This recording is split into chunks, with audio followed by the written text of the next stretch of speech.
పాకిస్తాన్ పరిస్థితి ఎలా తయారైందంటే ముందుకు వెళ్తే నుయ్యి, వెనక్కి వస్తే గొయ్యి. అంటే ఇంకా వెనక్కి ముందుకే కాదు, ఈ సైడ్కి కూడా తనకు గొయ్యే ఉన్నాయి. ఏం చేయలేని పరిస్థితి. తను తీసుకున్నటువంటి నూతిలో తనే పడే పరిస్థితి. ఎందుకంటే ఇతరులు నాశనం అవ్వాలని కోరుకుంది. ఈరోజు పాకిస్తానే నాశనం అయిపోతుంది. ఒకవైపు ఆఫ్ఘనిస్తాన్, మరొక వైపు భారతదేశంతో కాలు దువ్వుతుంది కయ్యానికి. ఈ రెండు మడతెట్టేశాయి. ఇది పక్కన పెడితే ఇప్పుడు సొంత దేశంలోనే బలోచిస్తాన్ ఇప్పుడు సపరేట్ దేశం అయిపోతానని చెప్తుంది. ఎలా? 1947 నుంచే మేము పాకిస్తాన్తో కలవడానికి ఇష్టపడలేదని చెప్పాయి. మహమ్మద్ యూర్ ఖాన్ అనే వ్యక్తి అప్పట్లో పాకిస్తాన్తో కలవడానికి ఇష్టపడలేదు. భారత్తో కలుస్తామని చెప్తే అప్పుడు నెహ్రూ దానికి అడ్డుపడి చివరికి కలనివ్వలేదు. ఏం చేయాలో తెలియక మొత్తానికి పాకిస్తాన్లో ఉన్నటువంటి చాలామంది బలోచిస్తాన్ వచ్చేసి ఇక్కడ ఈ వేర్పాటువాదుల్ని అణచివేసేసి చివరికి బలోచిస్తాన్ అనేది పాకిస్తాన్లో కలిసేలా విలీనమయ్యేలా చేశారు. అప్పటి నుంచి కూడా వాళ్ళు పాకిస్తాన్ నుంచి విడిపోవాలని ప్రయత్నాలు చేస్తూనే ఉన్నారు. చివరికి ఇలాంటి ప్రయత్నాలు ఫలించడం లేదని 2000వ సంవత్సరంలో, అంటే 25 సంవత్సరాల క్రితం బలోచిస్తాన్ లిబరేషన్ ఆర్మీ అనే ఒక వేర్పాటువాద సంస్థని సిద్ధం చేశారు. ఈ వేర్పాటువాద సంస్థలో మొదట్లో చిన్నగా తయారైనటువంటి ఈ వేర్పాటువాదులు ఎవరైతే ఉన్నారో ఈ మిలిటెంట్లు, తర్వాత దాని సైన్యాన్ని పెంచుకుంటూ అనేకమైనటువంటి తర్ఫీదులు ఇచ్చుకుంటూ చివరికి ఈ రోజు ఒక ఆర్మీ లాగా తయారైంది. ఒక దేశానికి కావలసినంత ఆర్మీ ఈ రోజు ఈ లిబరేషన్ ఆర్మీలో ఉంది. ఈ లిబరేషన్ ఆర్మీ ఇప్పుడు పాకిస్తాన్కి చెందినటువంటి అందరినీ చంపేస్తుంది. అందరినీ అంటే రైలు ద్వారా చాలా మందిని హైజాక్ చేసి చంపుతుంది. అలాగే హైవేల్లో బస్సులు, కార్లు, వెహికల్స్ ఆపి మరీ చంపుతున్నారు. రైల్వే స్టేషన్, అలాగే బస్ స్టేషన్లో కూడా చాలా మందిని అయితే ఉగ్రదాడిలో చంపడం జరిగింది. దానివల్ల ఇటు ఉగ్రవాద సంస్థగా పాకిస్తాన్ ప్రకటించింది, అమెరికా ప్రకటించింది, బ్రిటన్ కూడా ప్రకటించింది దీన్ని ఉగ్రవాద సంస్థగా అని. అయితే అవి మాత్రం మేము ఉగ్రవాద సంస్థలం కాదు, మేము వేర్పాటువాద సంస్థ మాది, మమ్మల్ని పాకిస్తాన్తో విడదీయండి, మాకు పాకిస్తాన్కి ఎటువంటి సంబంధాలు వద్దు అని చెప్తుంది లిబరేషన్ ఆర్మీ. కానీ ఇప్పుడు పాకిస్తాన్ కనుక బలూచిస్తాన్తో విడిపోయిందంటే పాకిస్తాన్ ఇప్పుడు ఉన్నటువంటి అడుక్కునే పరిస్థితి నుంచి ఇంకా కింద స్థాయికి వెళ్ళిపోద్ది. అడుక్కోవడానికి కూడా పనికి రాకుండా పోద్ది. ఇప్పటికీ ఎంతో కొంత పాకిస్తాన్ బ్రతుకుతుంది అంటే బలూచిస్తాన్లో ఉన్నటువంటి కొద్దో గొప్ప ఆ యొక్క ఖనిజ సంపదతోనే. ఇప్పుడు ఖనిజ సంపద పాకిస్తాన్ ఏమొచ్చేసి చైనాకి ముడిపెట్టింది, చైనాకి ఇవ్వడం జరిగింది. చైనా నుండి కొంత డబ్బు తీసుకుంది, ఆ డబ్బుతో ఎంతో కొంతవరకు బ్రతికింది. అయితే ఇది ఇప్పుడు అడ్వాన్స్గా తీసుకున్నటువంటి డబ్బు పూర్తిగా ఖర్చు పెట్టేసింది. పోనీ ఇక్కడ నుండి తీసుకెళ్తుంది కదా ఈ బలూచిస్తాన్ నుంచి, దానికి ఏమైనా ఇస్తుందంటే దానికే ఇవ్వలేదు. మొత్తం ఖర్చు అంతా పాకిస్తాన్లోనే పెడుతుంది. బలూచిస్తాన్లో పేదల పేదరికంతో మగ్గిపోతూనే ఉన్నారు. మరి ఎందుకు మేము మీతో కలిసి ఉండాలనేది బలూచిస్తాన్ ఆర్మీ యొక్క ముఖ్య ప్రతిపాదన. ఇది పక్కన పెడితే ఇప్పుడు పీఓకే భారతదేశంలో కలవడానికి అన్ని విధాలుగా ప్రయత్నాలు చేస్తుంది. మొన్నటి వరకు పాకిస్తాన్లో ఉందామా, పాకిస్తాన్తో కలిసి ఉందామా అనుకున్నటువంటి పీఓకే ప్రజల్లో ఇప్పుడు కొంత మార్పు వచ్చింది. గత 5-6 సంవత్సరాల నుంచి మార్పు వచ్చింది. పాకిస్తాన్లో ఉన్నటువంటి పరిస్థితులు చూశారు, పాకిస్తాన్ ఏ విధంగా బలూచిస్తాన్ని మోసం చేస్తుందో చూశారు. పైగా ఇప్పుడున్నటువంటి పరిస్థితుల్లో పాకిస్తాన్ తనే బ్రతికించుకోలేనటువంటి పరిస్థితుల్లో ఉగ్రవాదంలో 2వ స్థానానికి వచ్చేసింది. 1వ స్థానమా 2వ స్థానమా 1వ స్థానమా 2వ స్థానమా అని కొట్టుమిట్టాడుతూ చివరికి 2వ స్థానంలోనైతే నిలిచింది పాకిస్తాన్. ఇలాంటి సమయంలో పాకిస్తాన్తో ఉంటే మనకు ఉరియేదేముంది? ఇప్పటికే బీజేపీ ప్రభుత్వం ఏదైతే ఉందో కాశ్మీర్లో ఎలాంటి అభివృద్ధి చేస్తుందో చూస్తున్నారు. ఎందుకంటే 370 రద్దు తర్వాత కాశ్మీర్ చాలా వరకు ఇంకా ప్రశాంతమైనటువంటి వాతావరణంతో ఎటువంటి వేర్పాటువాదులు లేనటువంటి కాశ్మీర్ని తీర్చిదిద్ది ఇప్పుడు అక్కడ ప్రజలు అభివృద్ధి కోసం పాటుపడుతున్నారు. ఇప్పుడు అక్కడ ప్రజలు ఏమంటారు దాన్ని, స్వేచ్ఛాయుతమైనటువంటి జీవితాన్ని అనుభవిస్తున్నారు. నిజానికి కాశ్మీర్లో కూడా చాలామంది ప్రజలు 60% ప్రజలు ప్రశాంతంగా బ్రతకాలని కోరుకున్నారు. కానీ వేర్పాటువాదులు వాళ్ళని అలా ఉంచనివ్వలేదు. చివరికి వాళ్ళతో వంత పాడకపోతే వాళ్ళని కూడా చంపేస్తారు కాబట్టి ఆ భయంతో వాళ్ళు వాళ్ళకి వంత పాడినట్లుగా కనిపించారే తప్ప వాళ్ళకి కూడా ప్రశాంతమైన జీవితం కావాలని కోరుకున్నారు. ఇప్పుడు అది వాళ్ళకి సాకారమైంది. ఇప్పటికే ముద్రా లోన్తో పాటు ప్రత్యేకమైనటువంటి లోన్లు కాశ్మీర్ యువతకి మోదీ ప్రభుత్వం ఇవ్వడం జరిగింది.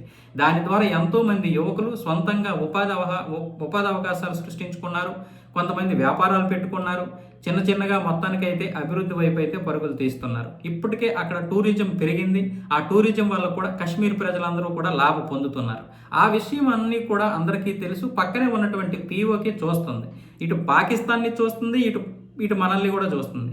ఇప్పుడు పీఓకే ప్రజలు ఎటువైపు అయితే మొగ్గు చూపితే అటు వెళ్ళిపోవచ్చు అనేది ఐక్యరాజ్య సమితి కూడా ఒక ప్రతిపాదన తీసుకొచ్చింది. మీరు కావాలనుకుంటే మీరు పాకిస్తాన్లో ఉండాలనుకుంటే పాకిస్తాన్లో ఉండొచ్చు, భారత్లో కలవాలనుకుంటే భారత్లో కలవచ్చు అనేది. మన పాకిస్తాన్ కూడా సుప్రీంకోర్టులో ఒక ఉగ్రవాది విషయంలో పీఓకే అనేది ఒక ఆక్రమిత ప్రదేశమే, మా ప్రదేశం అయితే కాదు, కాకపోతే మా ఆధ్వర్యంలో ఉందని చెప్పాల్సి వచ్చింది.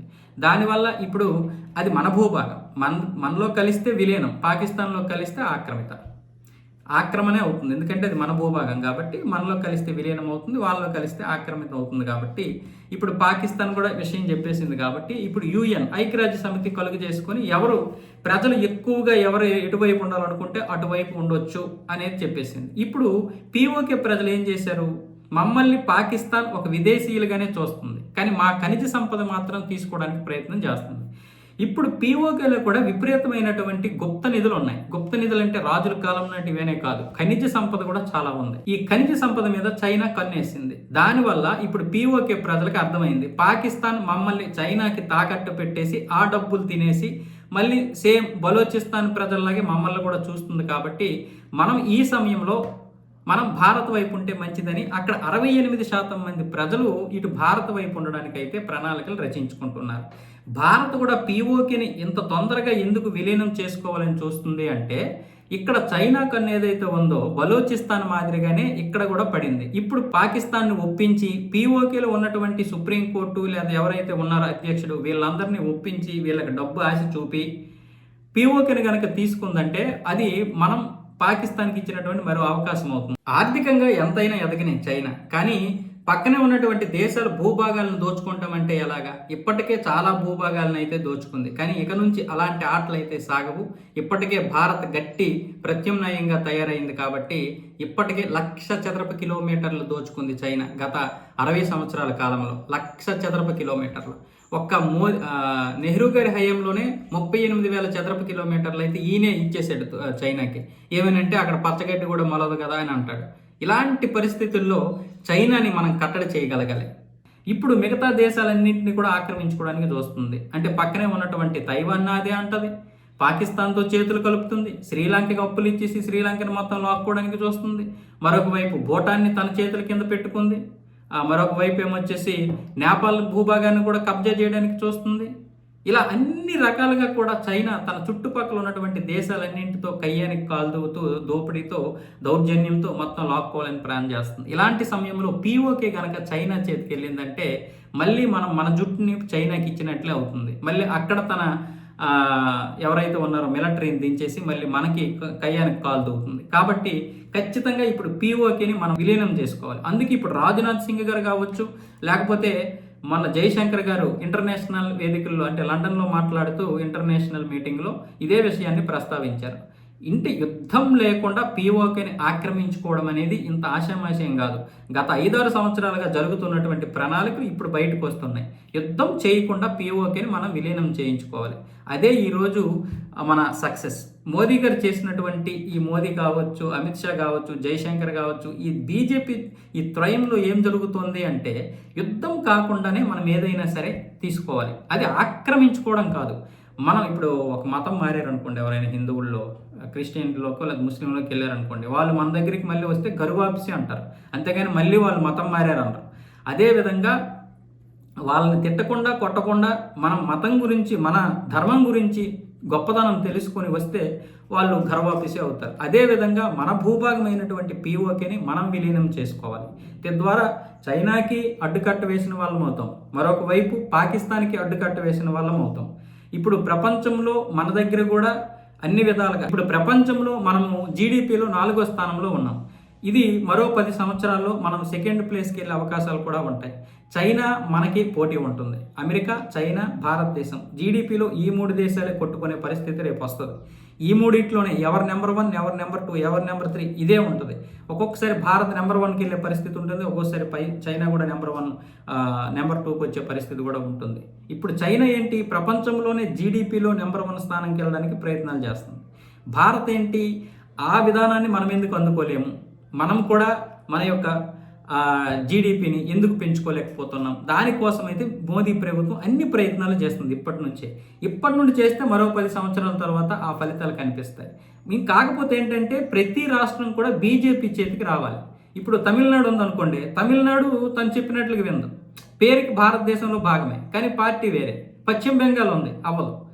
అంటే కేంద్రం ఏం చేయగలుగుతుంది? అవి మాత్రమే చేయగలుగుతుంది, అన్నీ చేయలేదు. అలాగే ఇది ఉంది, ఏంటిది, మొన్నటి వరకు ఢిల్లీ ఉంది. ఢిల్లీ మన రాజధాని అయినా అన్ని విషయాల్లో మనం తలదూర్చలేనటువంటి పరిస్థితి.